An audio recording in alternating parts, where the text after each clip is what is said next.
Hi friends, welcome to our channel. ఈరోజు మీకు శ్రీ యాగంటి ఉమామహేశ్వర దేవాలయం చూపిస్తాను రండి.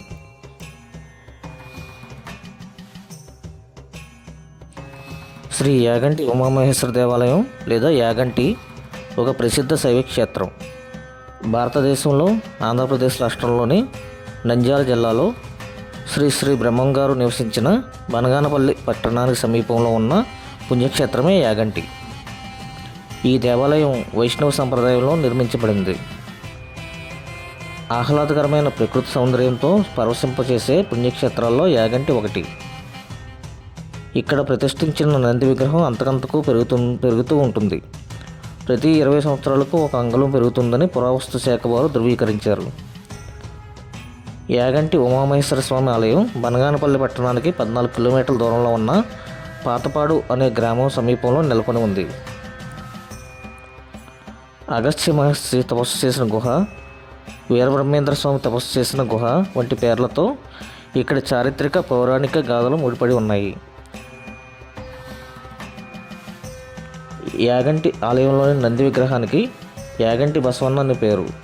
కలియుగం అంతమయ్యే నాటికి యాగంటి బసవన్న లేచి రంకెవేస్తుందని శ్రీ శ్రీ పోతులూరి వీరబ్రహ్మేంద్ర స్వామి వారు కాలజ్ఞానంలో వర్ణించారు.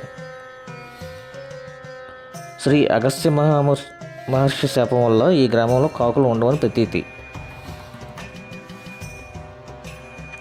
ఇక్కడ ఉన్న నందీశ్వరుని విగ్రహం ప్రధానమైనది. తర్వాత ఆలయ ప్రాంగణంలో ఉన్న చిన్న కోనేరు, ప్రకృతి ఒడిలో పుట్టిన జలధార పర్వత స్థానువుల్లో సంవత్సరం పొడవునా ప్రవహిస్తూ ఒక చిన్న నంది విగ్రహం నోటి నుంచి ఆలయ ప్రాంగణంలోని కోనేరులో చేరుతుంది. ఏ కాలంలోనైనా కోనేరులోని నీరు ఒకే మట్టంలో ఉండడం విశేషం. ఈ కోనేరులోని నీరు పుష్కరిణికి చేరుతుంది. ఇందులోని నీటికి ఔషధ గుణాలు ఉన్నాయని, ఇందులో స్నానమాచరిస్తే సర్వరోగాలు నయమవుతాయని భక్తుల నమ్మకం. అగస్త్యుడు పుష్కరిణిలో స్నానమాచరించిన తర్వాత శివుణ్ణి ఆరాధించేవారు.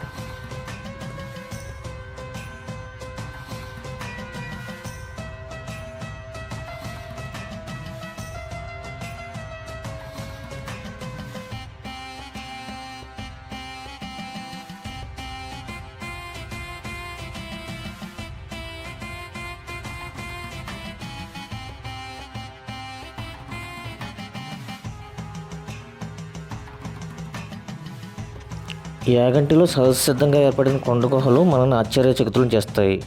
ఆలయానికి ఉత్తరాన శ్రీ అగస్త్య మహాముని వారి గుహ, ఆలయ ముఖద్వారానికి ఉత్తరాన శ్రీ శ్రీ వెంకటేశ్వర స్వామి వారి గుహ, పుష్కరిణికి ఉత్తరాన శ్రీ శ్రీ పోతులూరి వీరబ్రహ్మేంద్ర స్వామి వారి గుహలు ఉన్నాయి.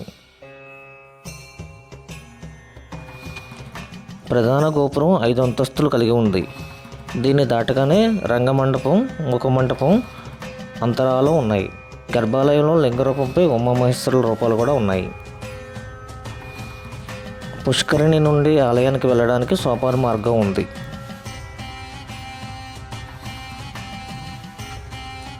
యాగంటి దేవాలయం 15వ శతాబ్దంలో విజయనగర సామ్రాజ్య పాలకులు సంగమ వంశానికి చెందిన హరిహర బుక్క రాయులచే నిర్మించబడింది.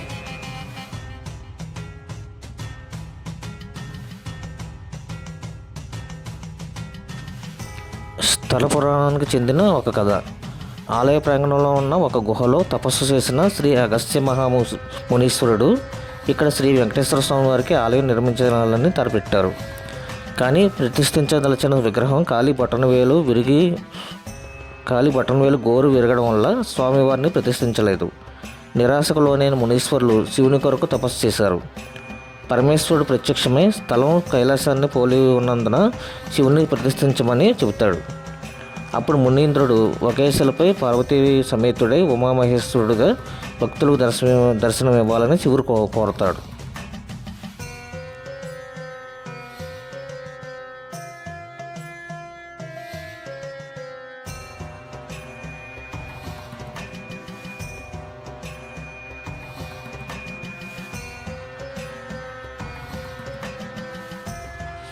ఇక రెండవ కథ ఏమిటంటే, చిట్టెప్ప అనే శివభక్తుడు శివుని కొరకు తపస్సు చేశాడు. శివుడు ఒక పులిలాగా ఆయన కనపడతాడు. అప్పుడు పరమేశ్వరుడు తన పులి రూపంలో ప్రత్యక్షమైనాడని గ్రహించిన చిట్టెప్ప శివుని నేగంటి అంటూ ఆనందంతో నృత్యం చేశాడు. ఆలయానికి దగ్గరలో చిట్టెప్ప గుహ ఉంది. ఇది దేశంలో చాలా ప్రసిద్ధి చెందిన ఆలయం. భారతదేశానికి చెందిన గొప్ప రాజవంశాల చేత యాగంటి శ్రీ ఉమామహేశ్వర ఆలయం పోషింపబడింది. యాగంటి క్షేత్రంలో ప్రధాన ఆలయంలో శ్రీ ఉమామహేశ్వరుని లింగం ఉంది. శివుడు, పార్వతి, నంది ఈ ఆలయంలోని దేవతామూర్తులు. ప్రతి సంవత్సరం శివరాత్రి నాడు ఇక్కడ శివభక్తులచే ఘనంగా ఆరాధన జరుగుతుంది.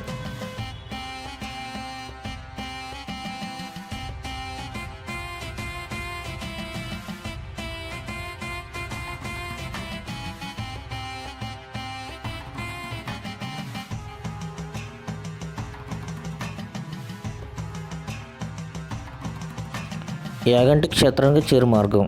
ఈ క్షేత్రానికి రోడ్డు మార్గం ద్వారా మాత్రమే చేరుకోగలము. యాగంటి క్షేత్రం బనగానపల్లె ప్యాపిలి మార్గంలో మండల కేంద్రమైన బనగానపల్లి పట్టణానికి పడమటి దిక్కున సుమారు 14 కిలోమీటర్ల దూరంలో ఉంది. కర్నూలుకు దాదాపు 100 కిలోమీటర్ల దూరంలో ఉంటుంది.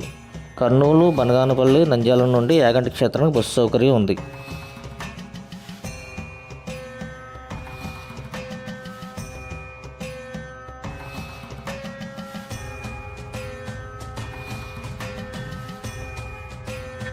రండి ఆలయం లోపలికి ప్రవేశిద్దాం.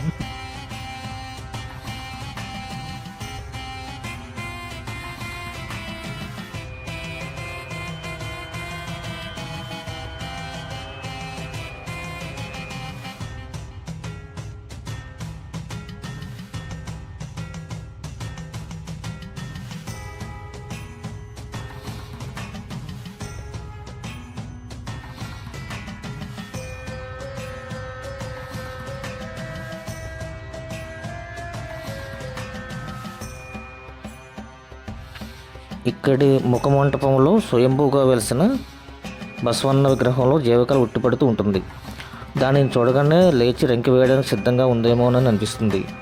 ఈ బసవన్న అంతకంతకు పెరుగుతూ పోతూ ఉంటుందని, 20 సంవత్సరానికి ఒక అంగుళం పెరుగుతుందని పురావస్తు శాఖ కూడా నిర్ధారణ చేయడంతో మరింత మహిమాన్వితమైనదిగా వెలుగొందుతుంది. కలియుగాంతంలో యాగంటి బసవన్న లేచి రెంకి వేస్తాడని శ్రీ పోతులూరు వీరబ్రహ్మేంద్ర స్వామి కాలజ్ఞానంలో ప్రస్తావించబడింది. యుగాంతంతో ముడిపడి ఉన్న ప్రత్యేకత యాగంటి బసవన్నకు ఉంది.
యాగంటి బసవయ్యను ఉమామహేశ్వర స్వామిని దర్శనం చేసుకోండి.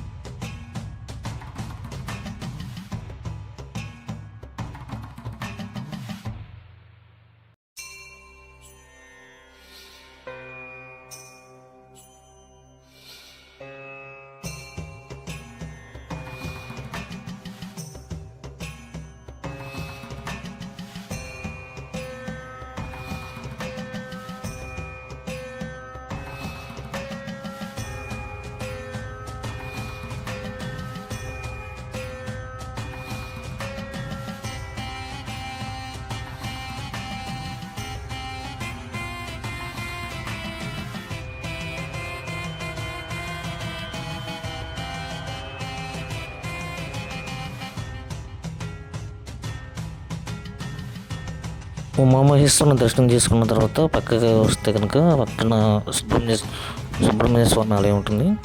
అక్కడ దర్శనం చేసుకున్నాక పక్కనే కోనేరు ఉంటుంది. అది ఇందాక చెప్పుకున్న కోనేరు, చిన్న కోనేరు. అది ప్రకృతి ఒడిలో పుట్టిన జలధార పర్వత స్థానంలో సంవత్సరం పొడవునా ప్రవేశిస్తూ ఒక చిన్న నంది విగ్రహం నోటి నుంచి ఆలయ ప్రాంగణంలో కోనేరులో చేరుతుంది. ఏ కాలంలోనైనా కోనేరులోని నీరు నీటి మట్టంలో ఉండటం విశేషం. ఈ కోనేరులోని నీరు పుష్కరునికి చేరుతుంది. ఇందులోని నీటికి ఔషధ గుణాలు ఉన్నాయని, ఇందులో స్నానం ఆచరిస్తే సర్వరోగాలు నయమవుతాయని భక్తుల నమ్మకం. అగస్త్యుడు పుష్కరంలో స్నానం ఆచరించిన తర్వాత శివుని ఆరాధించేవారు.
యాగంటిలో సహజ సిద్ధంగా ఏర్పడిన కొండ గుహలు మన ఆశ్చర్యచకితులను చేస్తాయి.